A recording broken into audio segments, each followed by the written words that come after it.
Swayam Prabha. Digital India. Educated India.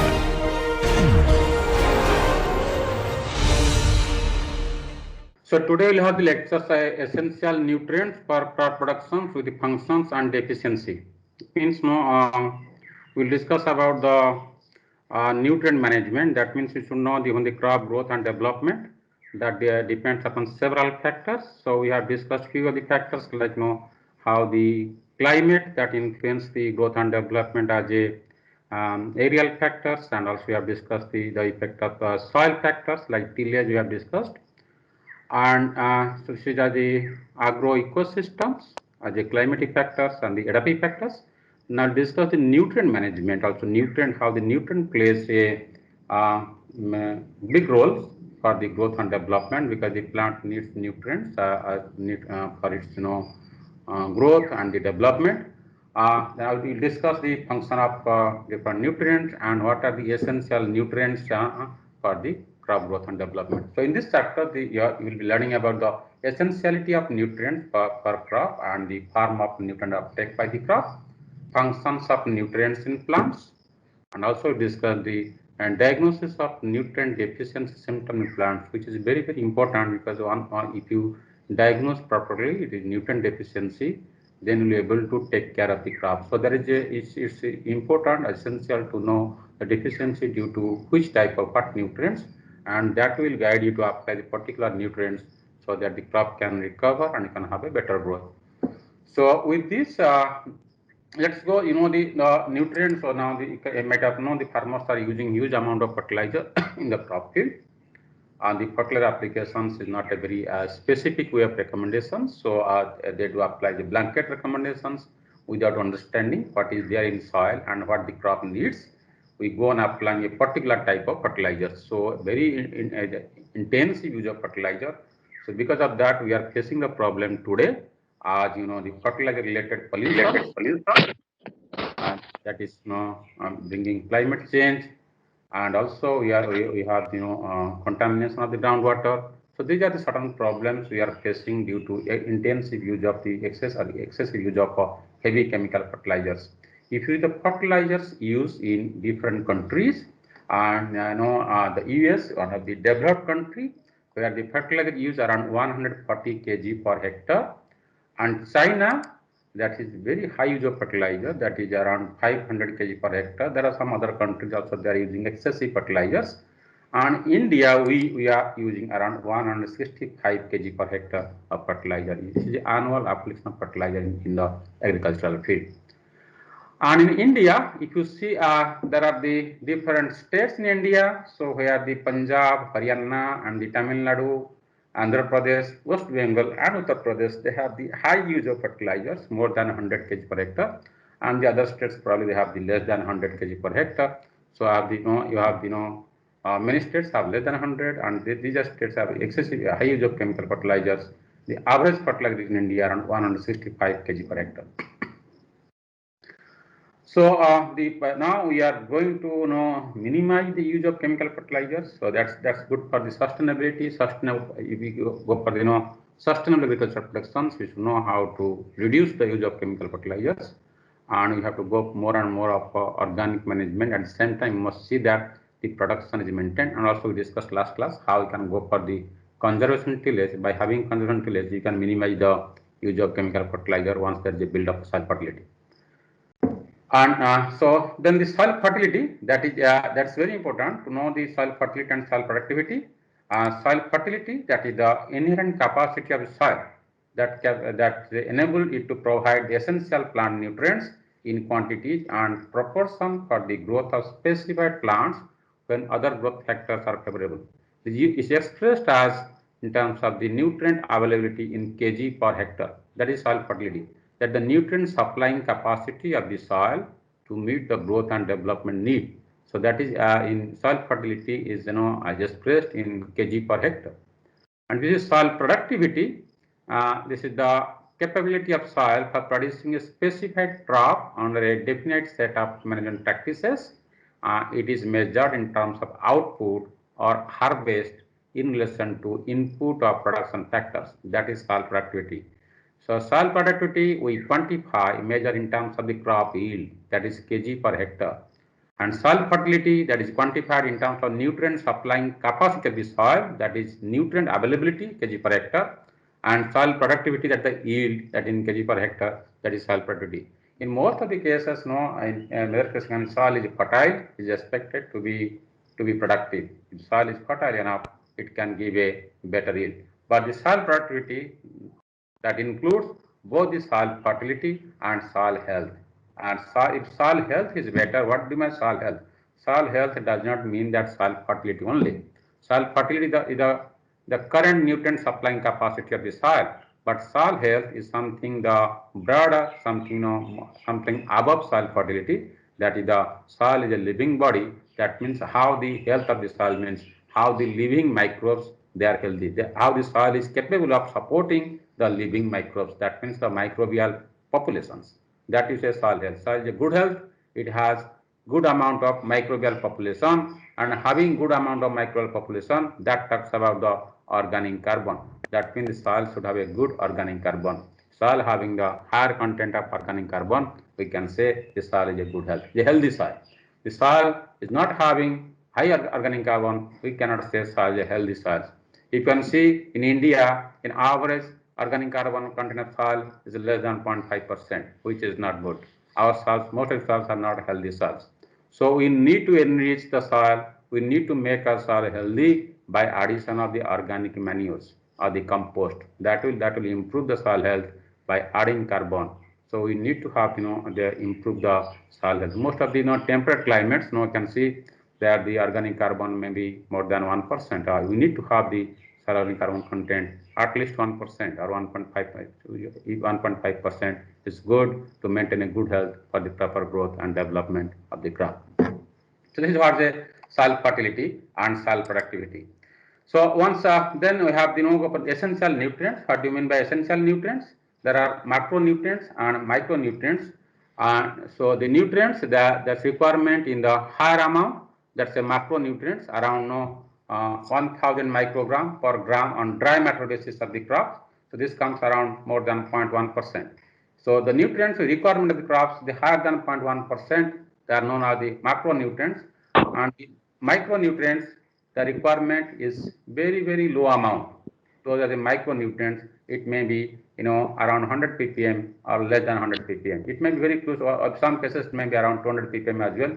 But the requirement is very less. That is the micronutrients. So these are the macronutrients and the macronutrients as per the requirement of the crop. If you see on dry matter basis, the crop it has almost 45. If the carbon content of the crop around 45% on dry matter basis, and oxygen comes around 45%, and hydrogen comes around 60%. Sorry, 6%. So including carbon, oxygen, hydrogen, it constitutes around 96% of the dry matter. So rest 4% that belongs to the macronutrients and the micronutrients. So so the macronutrients, so the requirement is very high. So more higher than 0.1%, and micronutrients they have either the 100 ppm or within 200 ppm the requirement of the micronutrients.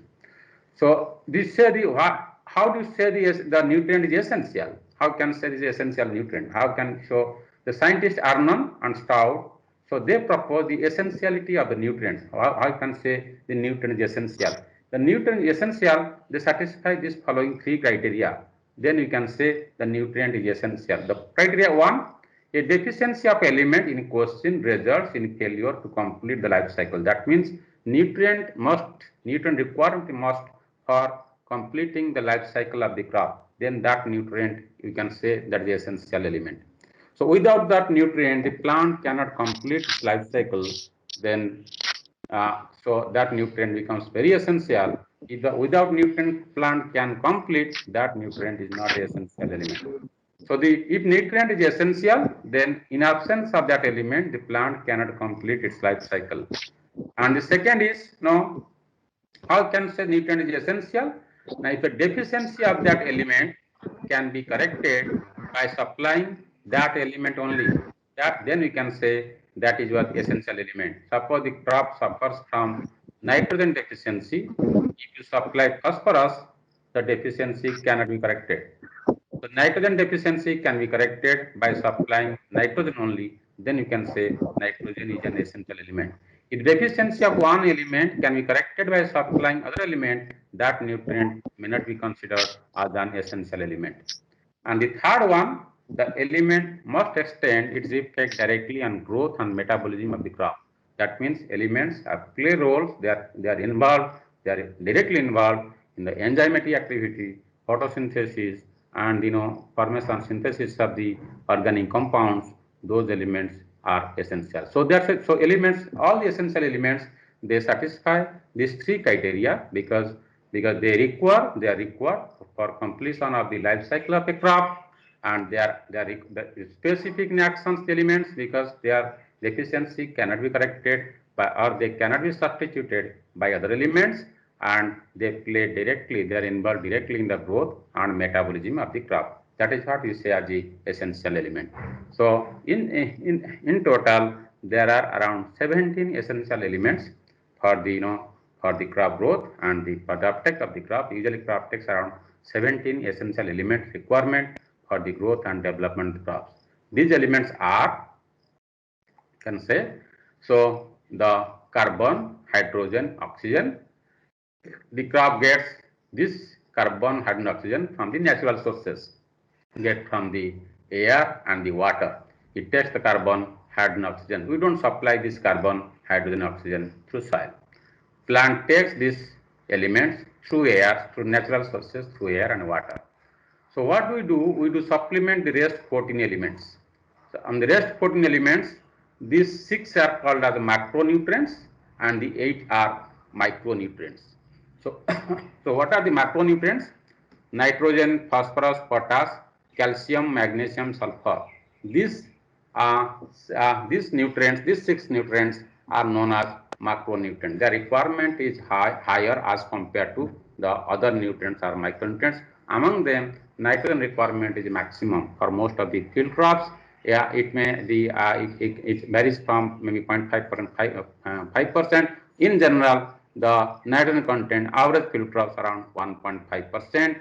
Similarly, the phosphorus requirement around in average around 0.2%, and the potash content in plant in average around 1%.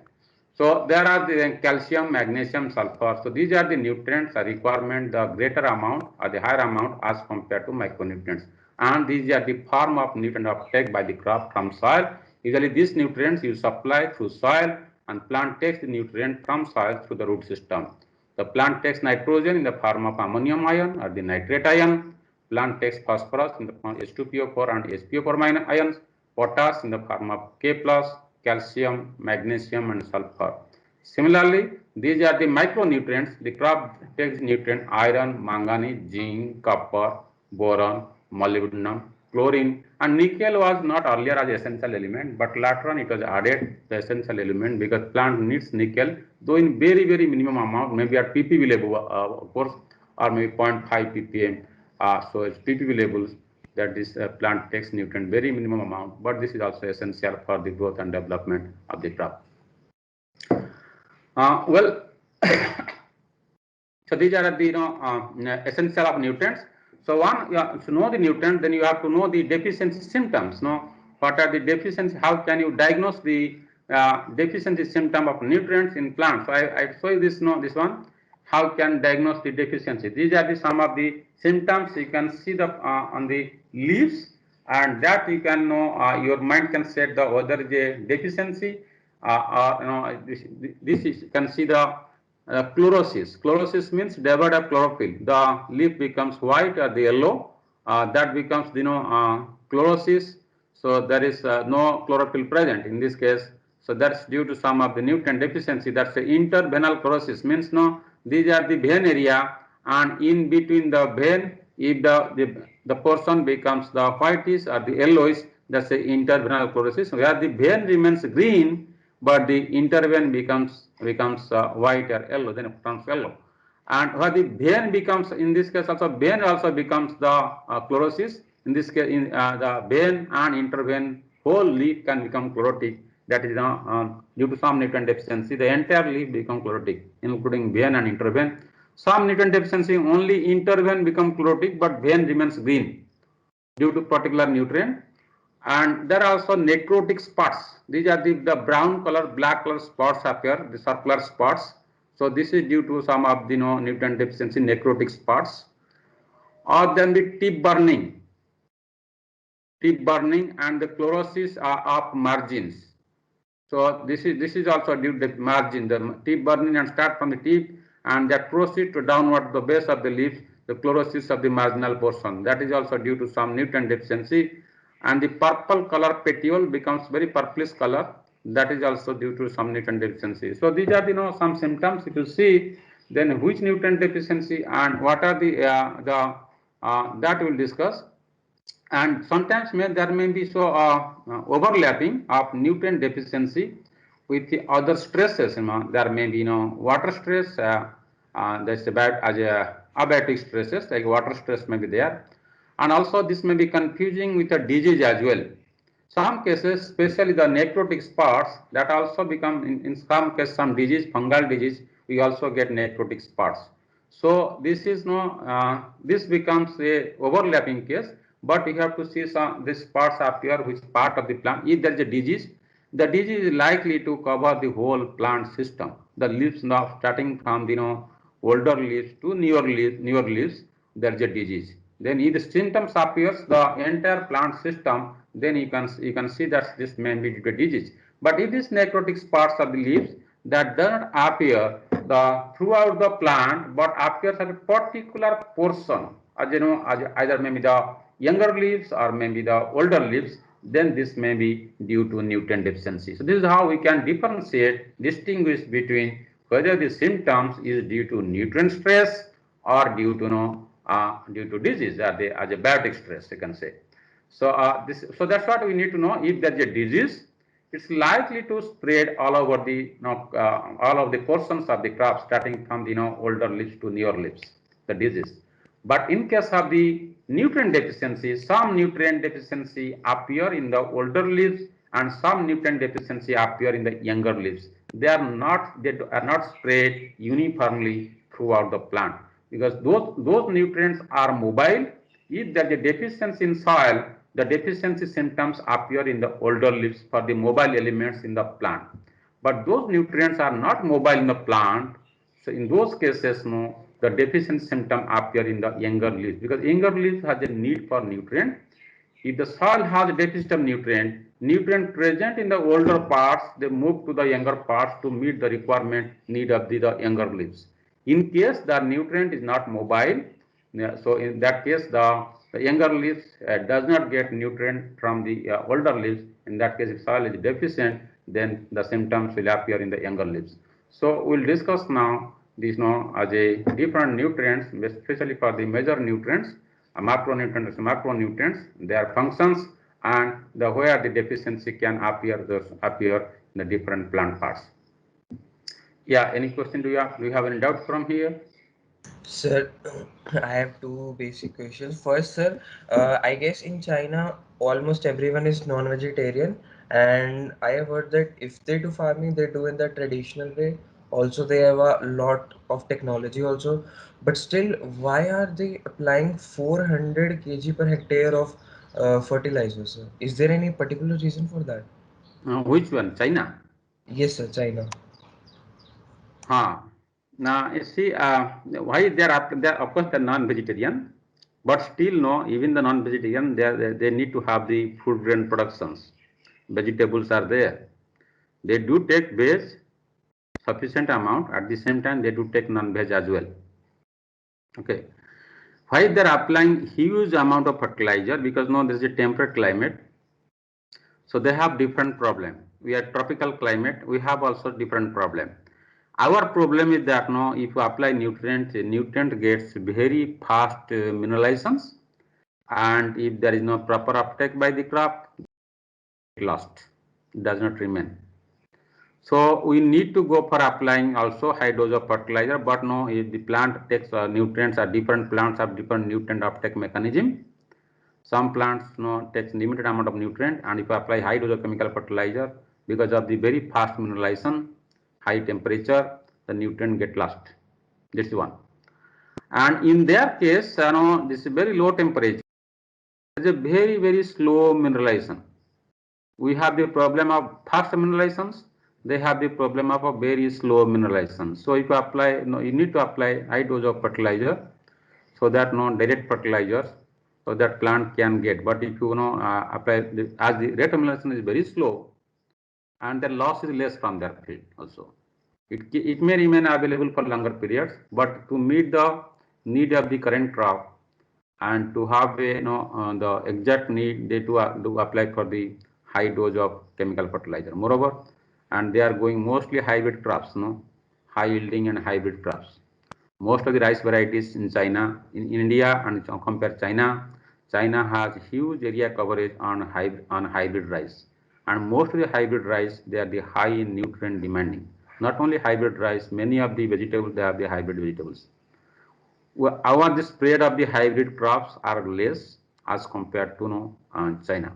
So the hybrid crops or the hybrid varieties, they have the high nutrient demanding. As you know, the base of green revolutions, you are introducing a high yielding variety, they need the good amount of nutrient. You need, the soil should have the good amount of nutrient to meet, so that you can have good productions. To have higher productions from that hybrid varieties, they are applying huge amount of chemical fertilizer. That is what they are doing. But this is not, I can say, if the soil is good quality, cotton exchange capacity is good, then it may some period, but in long term it may not be sustainable, because heavy loading of fertilizers, that will make the soil sick, as we are facing today also. The soil has become very sick and very acidic due to chemical fertilizers. And even now, if you go on adding chemical fertilizer, we are not able to get that response. You go on adding fertilizer, but we are not getting the response due to additional chemical fertilizer, because the soil has become highly acidic due to high dose of chemical fertilizer in our climate especially. Yeah. Yes, sir. Yes, sir. You So, get me? Yeah. just one more doubt.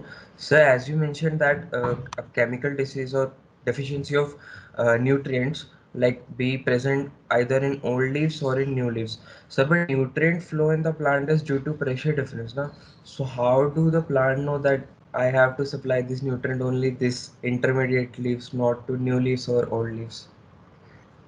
No. What happens? No, because plant needs a certain quantity of nutrients, okay, and the soil should be able to meet that requirement. If the soil has the shortfall of that nutrient deficient, then what happens? Suppose the plant needs the nitrogen. Nitrogen has deficient in soil, so there is less nitrogen. So then deficiency, the plant will show the symptom. Then the question comes, which part will show the symptom first? So in case the growing point has a greater demand as the older leaves. When the new coming leaves, the newly emerging leaves, they will have a greater demand of nutrient than the leaves which are already saturated, older leaves. So in case there is a deficiency, what will happen if the same nutrient present in the plant, and the nutrient has a mobility nature, that mobile in the plant, then the newer leaves can get nutrient from the older leaves that can move. So whatever deficiency symptom you cannot see in the newer leaves, as the stress is there, then deficiency symptom will appear. So older leaves will show the symptom, because nutrients present in older leaves have been mobilized or moved to the younger leaves to meet the need. So in those cases, you can see the symptom in the older leaves. In case those nutrients which are not mobile in the plant, but there is a deficiency, so in that case only because growing points, they have the greater requirement. If the deficiency, definitely you can see symptom fast in the younger leaves or the growing points. That's what we can see. Those, if nutrient is not mobile, that deficiency symptom will appear in the younger leaves. And there are few nutrients, we can have only the middle leaves, okay, the specific nutrients. Otherwise, most of the nutrient deficiency symptom either in the older leaves or in the younger leaves. Yes, sir. Yes, sir. It is kind of relatable to humans also. Yeah.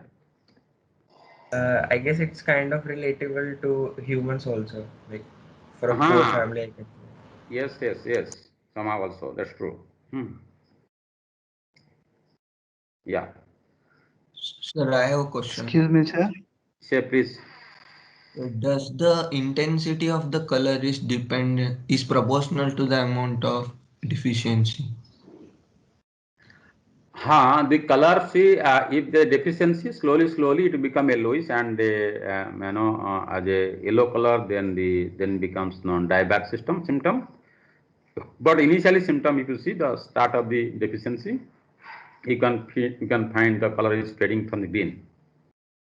Okay, so slowly they change the color. But if there is we don't supply nutrient on time, then deficiency will be, the symptom will be severe. Then probably the plant may not respond for the late application. Some cases in many of the crops. If there is severe deficiency, you don't apply nutrient, definitely you will die back. That become chlorotic, yellowish, and become the dieback. So those leaves you can see. Again also these leaves are also vulnerable to many pest and disease attack as well. There is a dieback symptom from here you can see. Initially there is a fade of green from green color, then intensity changes. Definitely. Sir, can there be an excess of nutrients? If there is excess of nutrients, if there is excess nutrient, plant has certain mechanism also. If you apply huge amount of nutrient, plant may not take the,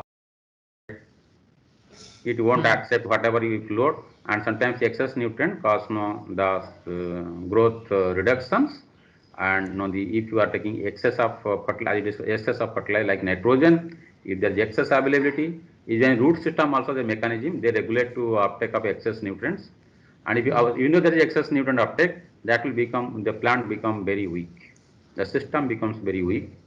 And especially for the field crops and rice crop, there is a lodging. Lodging means the plant may not stand. The strength of the plant becomes decreases day by day, and the plant becomes very weak, and that will fall down. It's a lodging. Lodging happens. That is loss of yield Sure. Sir, with excessive any fertilizer. symptoms When like you apply excessive fertilizer, suppose apply excessive fertilizer, the soil becomes very acidic, and there it will affect the uptake of other nutrient. There is an antagonistic effect also. If there is a excess of one nutrient, that will affect adversely the uptake of other nutrient. Though the plant needs the uniform requirement of nutrient from all sources, if there is one nutrient uptake excessively and uptake of other nutrient will be affected, that will also ultimately have an adverse effect on the growth and yield of the crop. That's why it's the same thing. If suppose human being, if you take only carbohydrate, right? We won't take any other nutrients. We won't take pulse, we will not take proteins, we will not take fruits, we will not take vegetables. Only we will take rice. No other. Then what will happen? We won't have a good growth because most of you can see the undernourishment or the stunted growth of the children in Asia, Sub-Saharan Africa. That is due to imbalance nutrition. We take only, if you go, even if you go to Africa, the Central Africa, you can see they are getting, if you now also they are getting only the carbohydrate from the field, the corn. Corn is the main crop, carbohydrate and some leafy soup. They do take leafy soup also, but they don't get the balanced nutrition. In that case, you can have a poor growth, even though they are getting huge amount, poor growth and malnourishment, undernourished children you can get from Sub-Saharan African people. So, sir, the real problem is that they are Yes.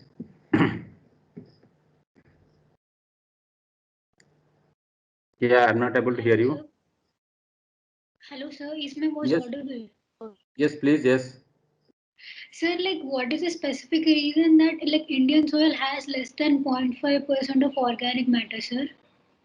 Yeah, because Indian soil, because it's a tropical climate, okay, and soil type mostly you have the soil types differ, somewhere lateritic, different soil type is there, and tropical climate there is because of high temperature there is loss of carbon through mineralization process, and we are not going addition of that amount of carbon. That's what you say.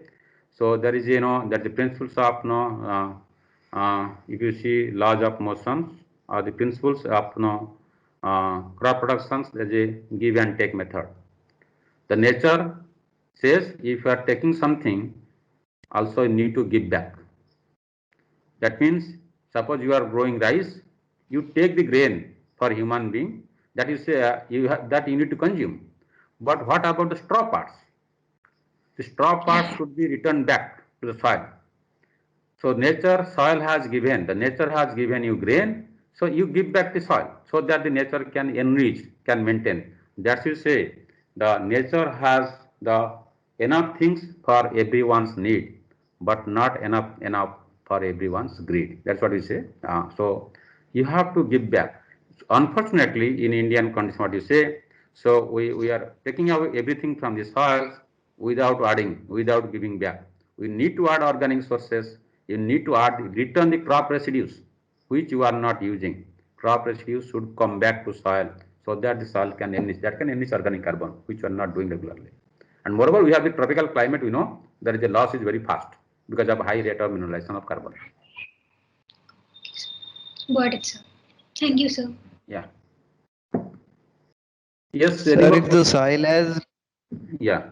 Sir, if the soil has less fertility, can we grow the crops by adding required amounts of micro and macronutrients? Yes, definitely. We can do that one. If as you are growing crops without soil, hydroponic systems, in that case we are giving the required amount of nutrient. How the crops grow in hydroponic? Because we are growing hydroponic without soil, supplying the required amount of nutrient. So if soil has less nutrient, we can have a good productions by supplying the required amount of nutrients, macro and micro. That we can. That's of course true. Okay, sir. Yeah. Well, so these are the symptoms of the. We can see the deficiency symptom. Now we'll go some of the macronutrients. So nutrient functions and deficiency symptom in plants. So I'll discuss only this macronutrients. So I'm not going for the micronutrients. So it's requirement for the proper growth and development. Nitrogen, the function is a component of many organic compounds, proteins and nucleic acids. In the plant an integral part of chlorophyll and associated with leaf greenness. So if there is a deficiency of nitrogen, mainly there is stunted growth, yellowing of lower leaves, reducing tillering in cereals, because nitrogen is a mobile element in plant. So if there is deficiency of nitrogen in soil, so symptoms will appear in the lower leaves. Lower portion of the leaves will have the N deficiency. And what the symptom of the N deficiency? The yellowing of whole leaves. The whole older leaves or the lower leaves, we get the yellowing symptoms. The chlorosis, developed chlorophyll, or the yellowing of the older leaves. The entire leaves becomes the yellow color due to nitrogen deficiency. That you can see in the older leaves because this is a mobile element in plant. Similarly, phosphorus gives the energy transfer and protein metabolism. The role they are associated with the increased root growth and early maturity. The root growth of the crop and maturity of the crops are influenced by the phosphorus, presence of phosphorus. So if there is a phosphorus also mobile in the plant, so if there is a deficiency of phosphorus, then the symptoms appear in the older leaves definitely, and at the same time we can see it's also very difficult to see the deficiency of phosphorus, very difficult to diagnose. But in this case, only the new leaves become very dark green color in case of phosphorus. The newly coming leaves becomes the dark green color, then you can know the phosphorus. Or the older leaves, the leaf petiole, that becomes purplish color. In that case, we can see that phosphorus deficiency. Also, the poor root system, where we are not able to visualize the root systems, because if you uproot the plant, we can see because root system also affected due to phosphorus, and the growth becomes very stunted. That is due to P deficiency. And the potash is also the mobile element, that element in the plant. Potash role is activator of many enzymes and imparts the disease resistance in cereals and drought resistance in many crops. So having potash, you can manage the drought situations, and also that activates several enzymes in the crop growth and development. So if the deficiency, you can find the lower leaves or the older leaves at the marginal burning starting from the tip. That is due to potash deficiency. And calcium, that is role is cell division, cell elongation and cell structure, that is calcium, and this is immobile in the plant. If the deficiency, the symptom will appear in the new leaves, we can have the calcium deficiency. the growing point die and curl, new leaves become white, that is due to calcium deficiency. And the magnesium, this is a component of chlorophyll, and there's a, that is also mobile in the plant. And if there is a magnesium deficiency, there will be interveinal chlorosis. In case of nitrogen, the whole leaf become chlorotic, older leaves. But in case of magnesium, only the intervein area, the interveinal chlorosis, but the vein remains green. That is due to magnesium deficiency. Sulfur is associated with chlorophyll formations and sulfur containing amino acids. So in case of sulfur deficiency, sulfur is immobile in the plant. The deficiency symptom appear in the younger leaves. That is same symptoms as of nitrogen. Nitrogen deficiency appear in the older leaves, but sulfur in the younger leaves, the chlorosis of whole leaves. So if you come here, this picture I was showing here, in case of if there is nitrogen deficiency, then whole leaves become chlorotic. The entire leaves becomes chlorotic, and that appears in the older leaves only. That is due to nitrogen deficiency. And the entire leaves become chlorotic, and that appears in the younger leaves. That is due to sulfur deficiency. The symptoms of nitrogen and sulfur deficiency are same, but the appearance are different in the plant parts. For N deficiency, that appear in the older leaves, and the sulfur deficiency, that symptom appear in the younger leaves. So here, in case of the magnesium, you have interveinal chlorosis. In case of magnesium, the vein remains green, but the intervein become chlorotic. In that case, we can know there's a magnesium deficiency if that appears in the older leaves. So, but same thing, if the interveinal chlorosis that appear in the younger leaves, that is due to iron deficiency. For the symptom of magnesium deficiency is same as iron deficiency, that becomes interveinal chlorosis. And if the symptoms appear in the older leaves, that is due to magnesium deficiency, because this is the mobile element.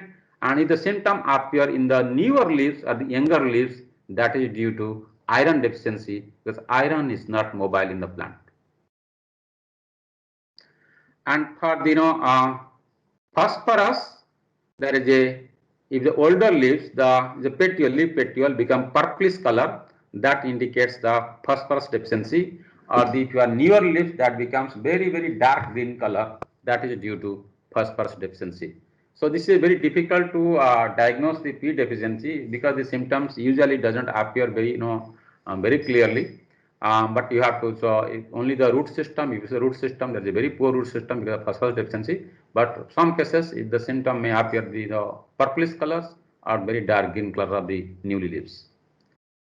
And for the potash deficiency, for potash, there is a tip burning, older leaves, that you can see older leaves, the burning of the leaf tip, and then that's a chlorosis margin, that is due to potash deficiency. If the margin becomes very chlorotic, that is due to potash deficiency. Also, this gets overlapping with some of the micronutrients as well, but we can see potash, and it may be due to somehow molybdenum deficiency. Also, symptoms are the same as of the similar to potash deficiency.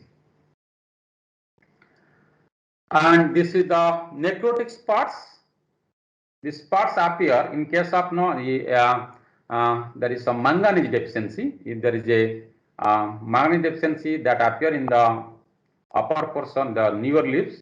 So if the chlorotic spots are there, that may be due to manganese deficiency. So these are some of the symptoms you can see, but make sure that you are able to identify, especially the macronutrient deficiency: nitrogen, phosphorus, potash, calcium, magnesium, sulfur. So nitrogen deficiency, older leaves will become chlorotic. Phosphorus deficiency, newer leaves will have the dark green color, or the older leaves will have the purple petioles. Potash deficiency, the tip burn and the marginal chlorosis, that is due to potash deficiency. Calcium deficiency, only that appear in the growing points, the top of the leaf, the top portion of the plant, where the growing points die back. That is dying of the growing points, that is due to calcium deficiency, and that becomes, the leaf becomes whitish, the whitish, and the growing points die. that is due to calcium deficiency. Magnesium deficiency, that becomes interveinal chlorosis of older leaves.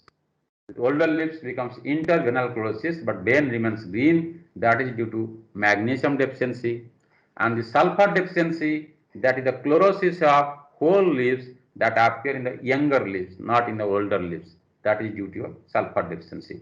So these are the symptoms of deficiency. It's irrequired, sometimes you should not confuse about the disease or due to water stress or due to nutrient. If there is a disease, then that symptom may be uniformly spread over the crop, entire the crop area, the plant.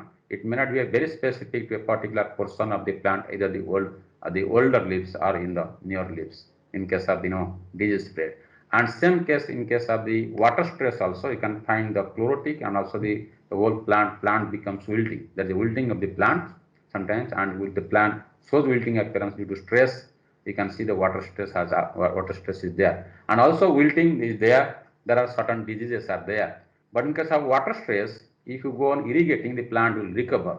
But if there is a disease, then plant will not recover. Some diseases are there, that the wilting of the entire plant comes wilting due to that disease. But in those cases, even if you apply water, the plant will not recover, rather the disease will spread to other crops. So, so I say, so this is so you need to know the symptom, the deficiency symptoms, and know as a functions of the nutrients and deficient symptoms, which will give you understanding how to diagnose the deficiency of particular elements.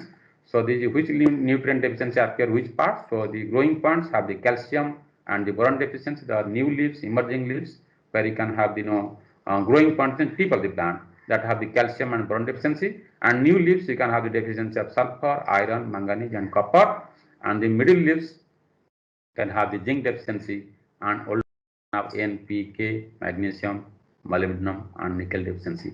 So these are all micronutrients. I think I have discussed this on my macronutrients, and these are micronutrients, and these are required for the growth of the plant, and these are the symptoms of deficiency. So it okay. So I think if you have any question, I will try to discuss these questions. Otherwise, I will go to next lecture.